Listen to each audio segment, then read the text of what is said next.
आपके पास एक क्वाड्रिलेटरल है A B C D. Quadrilateral के अंदर क्या है, सर्कमस्क्राइब करा है एक सर्कल।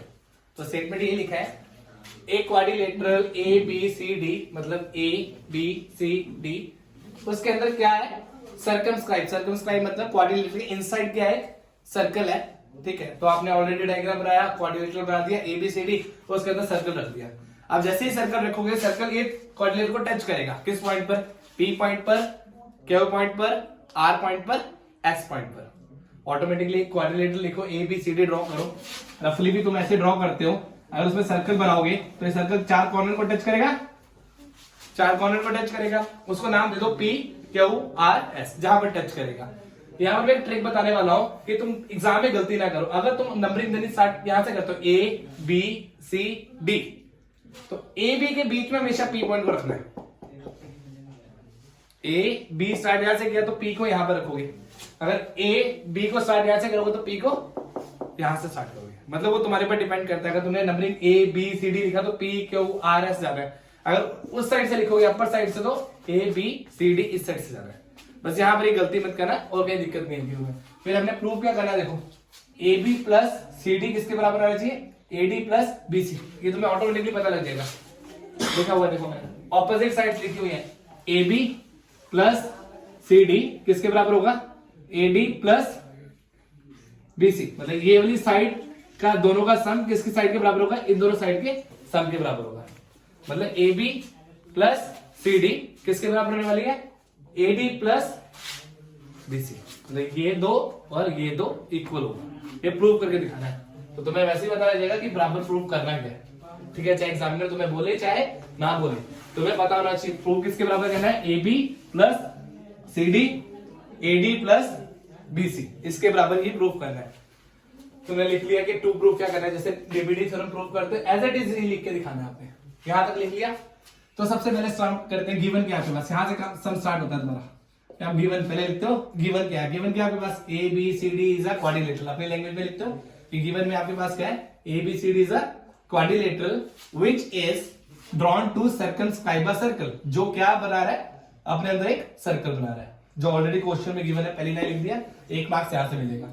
फिर टू प्रूफ, टू प्रूफ में आपके पास ऑलरेडी बोल दिया था उसने, A B plus C D किसके बराबर होना चाहिए, A D plus B C. ये भी आपके पास गिवन था, आपने सेकंड नंबर लिखा। ये फर्स्ट पॉइंट हो गया, ये सेकंड पॉइंट हो गया। तीसरा स्टेप, प्रूफ कैसे करोगे, ये जो लिखा है इसको प्रूफ करना है। यहां से क्वेश्चन स्टार्ट होगा। सिंस, एक लाइन लिखी है मैंने, since A is exterior to a circle. अब देखो ये ए पॉइंट है और ये अभी एक्सटीरियर पॉइंट है और ये सर्कल है। एक एक्सटीरियर पॉइंट से दो टेंजेंट ड्रॉ किए, एक इधर साइड एक इधर साइड, ऐसे हुआ। ये ए है, ये सर्कल है। जब भी एक्सटीरियर पॉइंट से दो सर्कल टेंजेंट ड्रॉ करते हैं, ऐसे वो तो कुछ होता है। और ये अगर एक्सटीरियर पॉइंट से दो टेंजेंट सर्कल पर ड्रॉ किए जाए तो दोनों ही क्या होते हैं, दोनों टेंजेंट्स इक्वल होते हैं। एक प्रॉपर्टी पड़ी है कि कभी भी एक्सटीरियर पॉइंट से दो टेंजेंट को सर्कल पर ड्रॉ किया जाएगा तो दोनों टेंजेंट की लेंथ क्या होगी, बराबर होगी। तो मैंने ये देखा है, एपी किसके बराबर होगा, एएस के बराबर होगा। एपी और एएस बराबर क्यों होगा, क्योंकि एक्सटीरियर पॉइंट से जब भी सर्कल पर टेंजेंट ड्रॉ किए जाते हैं वो क्या होते हैं, इक्वल। तो मैंने यहाँ रीजन वही लिखा। सिंस मान लेते हैं कि जो ए है वो एक एक्सटीरियर पॉइंट है सर्कल का, ये रहा पूरा सर्कल, और एक एक्सटीरियर पॉइंट है ना, बाहर साइड है। अगर एक एक्सटीरियर पॉइंट है, ये भी एक टेंजेंट है, ये भी टेंजेंट है, तो मैंने दोनों को क्या मान लिया, बराबर। इक्वेशन नंबर 1 मैंने लिख दिया, एपी किसके बराबर हो गया, एएस के। देखो एपी किसके बराबर हो गया, एएस के। सिमिलरली बी भी एक एक्सटीरियर पॉइंट है, तो बीपी किसके बराबर हो जाएगा, बी के ओके। सी भी as it is exterior point है, तो ये दोनों भी क्या हो जाएंगे, बराबर हो जाएंगे। ऐसे डी भी एक्सटीरियर पॉइंट है, तो ये दोनों भी बराबर हो जाएंगे। तो वहीं पर लिख देना है, एपी किसके बराबर हो गया, एएस के। बीपी किसके बराबर हो गया, बी के ओके। सीआर किसके बराबर हो गया, सी के ओके। एंड डीआर किसके बराबर हो गया, डीएस के।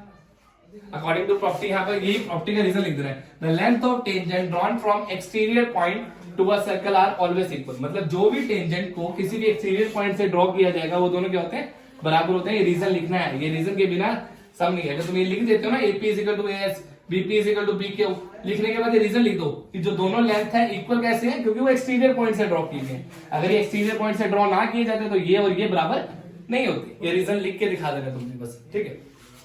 अब यहाँ पे मोस्टली बच्चे गलती क्या करेंगे, देखो लिखेंगे, मैं इसको भी शॉर्ट ट्रिक बता देता हूँ कि तुम्हारे एग्जाम में कभी भी क्वेश्चन गलत होगा नहीं।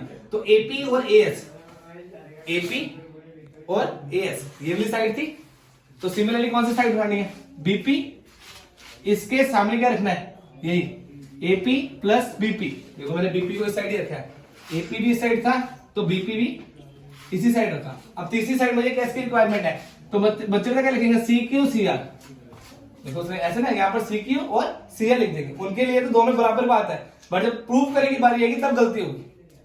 तुमने इस साइड कौन सी साइड रखनी है, एपी वाली और बीपी वाली। लेफ्ट साइड इधर क्या लिखना है, सेम यही वाली साइड, सी आर और डी आर।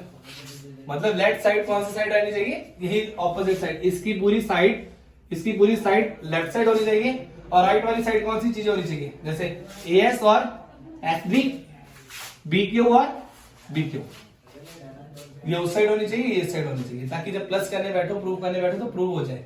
यहाँ पर गलती क्या होनी है, देखो ना, तूने प्रूव क्या करना है, ए बी प्लस डीसी, ये प्रूव करना है ना। तो ए बी प्लस डीसी के लिए क्या क्या चाहिए तुम्हें, एपी, बीपी, डीआर और सीआर। तो एक लेफ्ट में लेके चलना, ये भी लेफ्ट में, ये भी लेफ्ट में, ये भी लेफ्ट में, ये भी लेफ्ट में। यहां पर गलती मत कर देना, सी के पहले लिख देना, सीआर बाद में लिख लेना, जब प्रूव करने की बारी तो प्रूव ही ना हो क्वेश्चन। तो यहां पर ही गलती करोगे, यहां पर गलती मत करना, बस इस पॉइंट पर गलती। इतना सब याद रखना कि तुम्हें ये वाली साइड्स को एक साइड रखना है, ये वाली साइड्स को लेफ्ट साइड रखना है। तो फिर क्या किया, सभी को प्लस कर दिया, equation number 1 2 3 4, equation number 1, equation number 2, equation number 3, equation number 4, सभी को प्लस कर दिया। तो सभी को प्लस किया तो देखो क्या आ गया, एपी प्लस बीपी एक साइड, सीआर प्लस डीआर ये लेफ्ट साइड वाली होगी। अब राइट साइड कौन कौन सी है, एएस और बीक्यू, एएस और बीक्यू लिख लो, और ऐसी सी क्यू और डीएस, सी क्यू और डीएस एक साइड लिख लिया। तुम्हें प्रूफ क्या करना है, पहले क्या आना चाहिए, एबी, तो एबी किसको प्लस करके आएगा, एपी प्लस बीपी। देखो ना, एबी किसको प्लस करके आएगा, एपी प्लस, एक साइड कर लिया। अब दूसरा क्या आना था, सीडी प्रूफ करना था, सीडी प्रूफ करने के लिए क्या होना चाहिए, डीआर प्लस सीआर, यहां पर लिख दिया डीआर प्लस सीआर। तो ये चीज होगी प्रूफ, लिख देना। और इधर वाली तुम्हें क्या प्रूफ करनी थी, एएस और डीएस, एएस और डीएस कहां पर है, एएस और डीएस को प्लस करेंगे तो क्या बनेगा, एडी, और उस वाली साइड को देखो सी क्यू और सीबी को प्लस करेंगे तो क्या बनेगा, बीसी। यही तो प्रूव करना था, बस लिखने का तरीका। यहां पर अगर तुमने ये चीज को गलत लिखा तो ये प्रूव ही नहीं कर पाओगे, पजल होते रहोगे बार बार कि कहां से आएगा ये प्रूव करने के लिए मैंने इसको लेफ्ट साइड ही रखना है इन चीजों को, और इन चीज को राइट साइड ही रखना है, ठीक है।